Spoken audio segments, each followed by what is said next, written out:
ओम श्री परमात्मने नमः। श्री गणेशाय नमः। श्री सरस्वत्यै नमः। श्री गुरुभ्यो नमः। श्री बालकृष्ण लाल की जय। सच्चिदानंद रूपाय विश्वोत्पत्त्यादि हेतवे तापत्रय विनाशाय श्रीकृष्णाय वयं नुमः। सतचित आनंद स्वरूप परमात्मा श्री कृष्ण को हूँ नमन करता हूँ, जिसके कृपा से 3 प्रकार के ताप दूर हो जाते हैं। ऐसे परमात्मा को मैं नमस्कार करता हूँ। नैमिषारण्य में 88,000 ऋषि इकट्ठे हुए। ब्रह्म सत्र चल रहा था। भारत भूमि है। भारत भूमि है ना, वो परम हंसों की भूमि है। भारत भूमि है, भोग भूमि नहीं है, योग की भूमि है, धर्म भूमि है। इसलिए वहां त्यागी की पूजा होती है। त्याग शब्द का अर्थ होता है ज्ञान। जो ज्ञान और भक्ति में रमण करता है, उसका जन्म भारत देश में होता है। इसलिए भारत की भूमि है ना, वो देवताओं को भी दुर्लभ है। देवताओं ऐसी इच्छा करते हैं कि मेरा जन्म भारत में हो। ऐसी ये भूमि है जहां फल की विषमता होती है ना, उसे यज्ञ कहते हैं। यजमान यज्ञ कराए, उसको फल मिले, और दूसरे को खाली शून्य मिले। फल की विषमता होती है। और जहां फल की समता होती है, यह कथा सत्र हो रहा है, तो जो यजमान होता है ना, उसको भी इतना ही फल मिलता है और सुनने वालों को भी इतना ही फल मिलता है। उसे सत्र कहते हैं, कथा सत्र। नैमिषारण्य में ब्रह्म सत्र चल रहा था। ब्रह्म सत्र में वक्ता श्रोता सभी को एक ही फल मिलता है, समता भाव होता है। श्रोता और वक्ता और यजमान को समान फल मिलता है। भागवत का महत्व श्री कृष्ण ने बताया कि मैं स्वधाम में जाता हूं, उद्धव जी को बताया, तो मैं मेरा तेज भागवत में पधरात कर जाता हूं।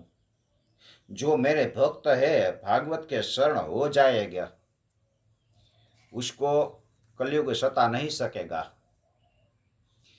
प्रत्यक्ष श्री कृष्ण भगवान है भागवत में।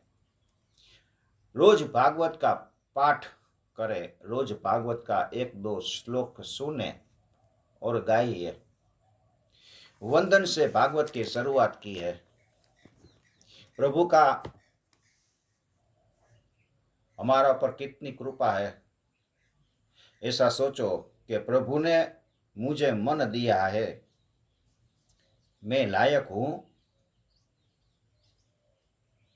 सतत मनन करेंगे तो ऐसा लगता है कि मैं तो नालायक था, बिन लायक था, लेकिन परमात्मा ने मेरे पर कृपा की, मुझे मन दिया, शरीर दिया। जीव लायक नहीं होता है, फिर भी प्रभु जीव को बहुत ज्यादा देता है। हे परमात्मा, आपने मुझे बहुत दिया है, बहुत संपत्ति दी। तुम्हारा अनंत उपकार है। हे कृपा निधे, आपकी करुणा का कोई पार नहीं है। हे करुणा ना करनारा, तारी करुणानो કોઈ પાર નથી।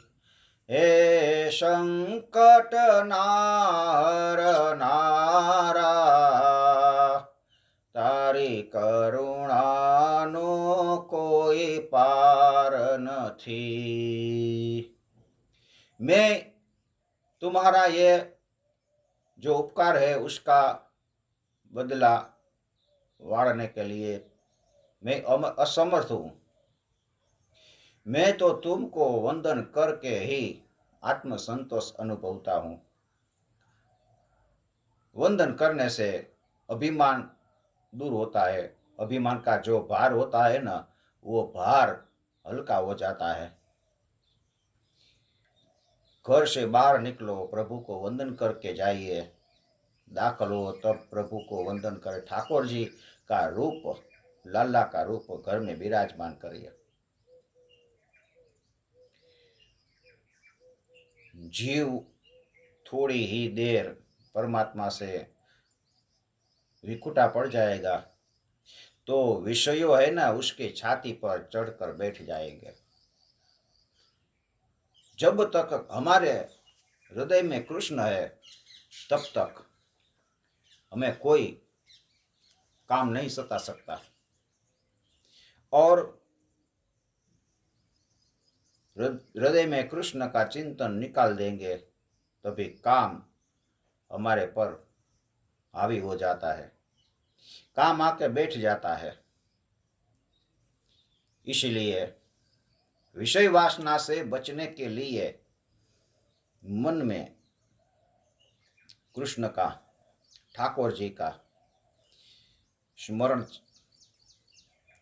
करते रहिए। जो परमात्मा है, सृष्टि की रचना करनार, पालन करनार और लय करनार, तीन प्रकार के ताप को दूर करनार, ऐसा भगवान श्री कृष्ण को हम वंदन करते हैं। सच्चिदानंद रूपाय विश्वोत्पत्त्यादि हेतवे तापत्रय विनाशाय श्री कृष्णाय वयम नुमः। परमात्मा का दर्शन करने के लिए मनुष्य जन्म है। मनुष्य जन्म में ही भगवान का हम दर्शन कर सकते हैं। पशु भगवान का दर्शन नहीं कर सकते, परमात्मा को मिल नहीं सकते। जो परमात्मा का दर्शन करता है ना, उसका ही जीवन सफल हो जाता है। जीव अनेक जन्म से शांति के लिए तलसता रहता है, उसे शांति नहीं मिलती। शांति मिलनी चाहिए। श्री कृष्ण परमात्मा का दर्शन बिना हमें शांति नहीं मिलती। श्री कृष्ण का स्मरण बिना हमें शांति नहीं मिलती। हरि भजन विना सुख शांति नथी, श्री राम विना विश्राम नथी, श्री कृष्ण विना आनंद नथी, श्रीमन्नारायण नारायण नारायण, श्रीमन्नारायण नारायण नारायण। प्रभु को स्मरे, प्रभु का स्मरण अविरत चालू रखे। दर्शन का जो प्रकार बताया है शास्त्रों में वो 3 प्रकार का है। स्वप्न में जो हमें दर्शन प्रभु का होता है वो साधारण दर्शन है, और मंदिर में जाके मूर्ति में जो हमें प्रभु का दर्शन होता है वो मध्यम दर्शन है। और ईश्वर का दर्शन साक्षात्कार हो जाए वही दर्शन श्रेष्ठ है, उत्तम दर्शन बताया है। साक्षात्कार माने सभी जगह हमें ईश्वर का दर्शन होने लगे, सर्व जीव में ईश्वर है ऐसा हमें अनुभव हो, वही श्रेष्ठ दर्शन बताया है। परमात्मा का प्रत्यक्ष दर्शन, इसका अर्थ है अपरोक्ष साक्षात्कार। जब होता है तभी हमारा जीवन सफल होता है। वेदांत में 2 प्रकार बताया है साक्षात्कार का, एक परोक्ष ज्ञान और एक अपरोक्ष ज्ञान। परोक्ष ज्ञान और अपरोक्ष ज्ञान। ईश्वर के बिना कुछ नहीं है, ईश्वर ही सब कुछ है। मैं ईश्वर से अलग नहीं हूं ऐसा ज्ञान होता है ना, और ईश्वर में होता है, उसे अपरोक्ष ज्ञान कहते हैं, साक्षात्कार कहते हैं। मैं ईश्वर से बिल्कुल अलग नहीं हूं, ईश्वर मेरे है, मैं ईश्वरमय हूं। और दूसरा, ईश्वर का सर्व में अनुभव करते करते ईश्वरमय बन जाते हैं, हो जाते हैं। वही ईश्वर का परिपूर्ण रूप को जान लेता है। मंदिर में हम जाते हैं और मंदिर में भगवान का हम दर्शन करते हैं, मूर्ति में दर्शन करते हैं। जो परमात्मा मेरे भीतर है ना वही सर्व में है। इस मुझे इस प्रमाण सारा जगत जिसको परमात्मा रूप दिखाई देता है उसे परमात्मा का अनुभव होता है, वो अद्वैत कहलाता है। वो मार्ग अद्वैत मार्ग, सर्व में ईश्वर।